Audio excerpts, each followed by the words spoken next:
Step 7. Humbly asked him to remove our shortcomings. Since this step so specifically concerns itself with humility, we should pause here to consider what humility is and what the practice of it can mean to us. Indeed, the attainment of greater humility is the foundation principle of each AA's 12 steps. For without some degree of humility, no alcoholic can stay sober at all. Nearly all AAs have found, too, that unless they develop much more of this precious quality than may be required just for sobriety, they still haven't much of a chance of becoming truly happy. Without it, they cannot live to much useful purpose or, in adversity, be able to summon the faith that can meet any emergency. Humility, as a word and as an ideal, has a very bad time of it in our world. Not only is the idea misunderstood, the word itself is often intensely disliked. Many people haven't even a nodding acquaintance with humility as a way of life. Much of the everyday talk we hear, and a great deal of what we read, highlights man's pride in his own achievements. With great intelligence, men of science have been forcing nature to disclose her secrets. The immense resources now being harnessed promise such a quantity of material blessings that many have come to believe that a man-made millennium lies just ahead. Poverty will disappear, and there will be such abundance that everybody can have all the security and personal satisfactions he desires. The theory seems to be that once everybody's primary instincts are satisfied, there won't be much left to quarrel about. The world will then turn happy and be free to concentrate on culture and character. Solely by their own intelligence and labor, men will have shaped their own destiny. Certainly no alcoholic, and surely no member of AA, wants to deprecate material achievement. Nor do we enter into debate with the many who still so passionately cling to belief that to satisfy our basic natural desires is the main object of life. But we are sure that no class of people in the world ever made a worse mess of trying to live by this formula than alcoholics. For thousands of years, we have been demanding more than our share of security, prestige, and romance. When we seemed to be succeeding, we drank to dream still greater dreams. When we were frustrated, even in part, we drank for oblivion. Never was there enough of what we thought we wanted. In all these strivings, so many of them well-intentioned, our crippling handicap had been our lack of humility. We had lacked the perspective to see that character building and spiritual values had to come first, and that material satisfactions were not the purpose of living.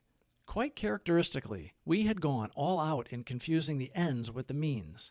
Instead of regarding the satisfaction of our material desires as the means by which we could live and function as human beings, we had taken these satisfactions to be the final end and aim of life. True, most of us thought good character was desirable, but obviously good character was something one needed to get on with the business of being self-satisfied. With a proper display of honesty and morality, we'd stand a better chance of getting what we really wanted. But whenever we had to choose between character and comfort, the character building was lost in the dust of our chase after what we thought was happiness. Seldom did we look at character building as something desirable in itself, something we would like to strive for, whether our instinctual needs were met or not. We never thought of making honesty, tolerance, and true love of man and God the daily basis of living. This lack of anchorage to any permanent values, this blindness to the true purpose of our lives, produced another bad result. For just so long as we were convinced that we could live exclusively by our own individual strength and intelligence, for just that long was a working faith in a higher power impossible. This was true even when we believed that God existed. We could actually have earnest religious beliefs which remained barren because we were still trying to play God ourselves. As long as we placed self-reliance first, a genuine reliance upon a higher power was out of the question. The basic ingredient of all humility, a desire to seek and do God's will, was missing. For us, the process of gaining a new perspective was unbelievably painful. It was only by repeated humiliations that we were forced to learn something about humility. It was only at the end of a long road, marked by successive defeats and humiliations, and the final crushing of our self-sufficiency, that we began to feel humility as something more than a condition of groveling despair.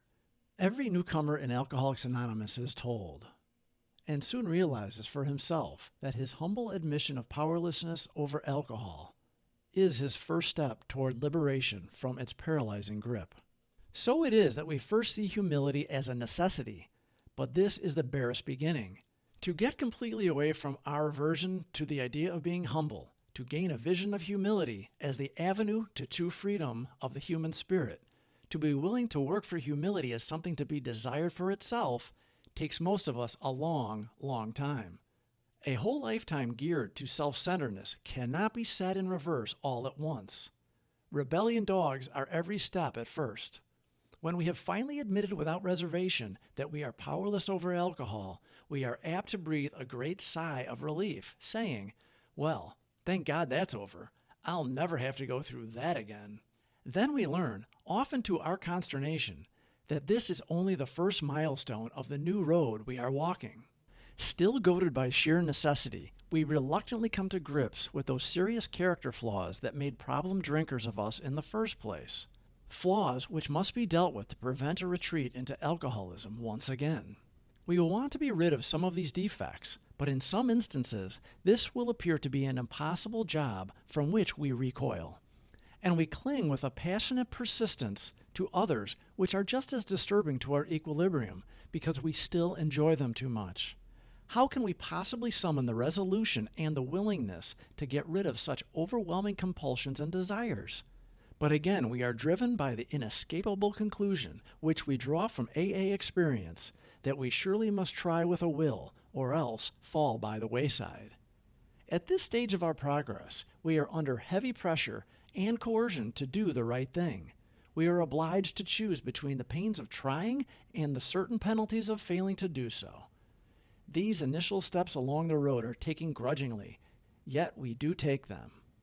We may still have no very high opinion of humility as a desirable personal virtue, but we do recognize it as a necessary aid to our survival. But when we have taken a square look at some of these defects, have discussed them with another, and have become willing to have them removed, our thinking about humility commences to have a wider meaning. By this time, in all probability, we have gained some measure of release from our more devastating handicaps. We enjoy moments in which there is something like real peace of mind. To those of us who have hitherto known only excitement, depression, or anxiety, in other words, to all of us, this newfound peace is a priceless gift. Something new indeed has been added. Where humility had formerly stood for a forced feeding of humble pie, it now begins to mean the nourishing ingredient which can give us serenity. This improved perception of humility starts another revolutionary change in our outlook. Our eyes begin to open to the immense values which have come straight out of painful ego puncturing. Until now, our lives have been largely devoted to running from pain and problems. We fled from them as from a plague. We never wanted to deal with the fact of suffering. Escape via the bottle was always our solution. Character building through suffering might be all right for saints, but it certainly didn't appeal to us. Then, in AA, we looked and listened. Everywhere we saw failure and misery transformed by humility into priceless assets. We heard story after story of how humility had brought strength out of weakness. In every case, pain had been the price of admission into a new life. But the admission price had purchased more than we expected. It brought a measure of humility, which we soon discovered to be a healer of pain. We began to fear pain less and desire humility more than ever. During this process of learning more about humility, the most profound result of all was the change in our attitude toward God. And this was true whether we had been believers or unbelievers. We began to get over the idea that the higher power was a sort of Bush League pinch hitter to be called upon only in an emergency. The notion that we would still live our own lives, God helping a little now and then, began to evaporate. Many of us who had thought ourselves religious awoke to the limitations of this attitude. Refusing to place God first, we had deprived ourselves of His help.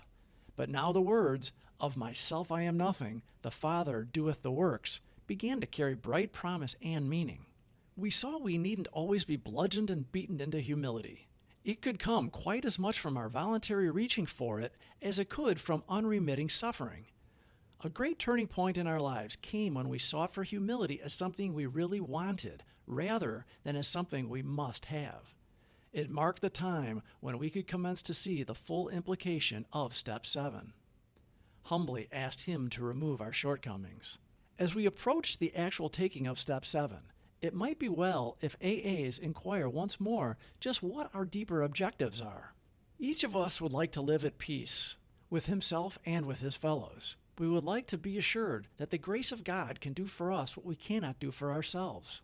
We have seen that character defects based upon short-sighted or unworthy desires are the obstacles that block our path toward these objectives. We now clearly see that we have been making unreasonable demands upon ourselves, upon others, and upon God.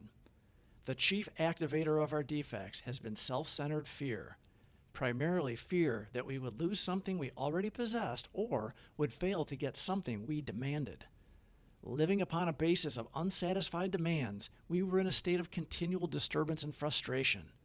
Therefore, no peace was to be had unless we could find a means of reducing these demands.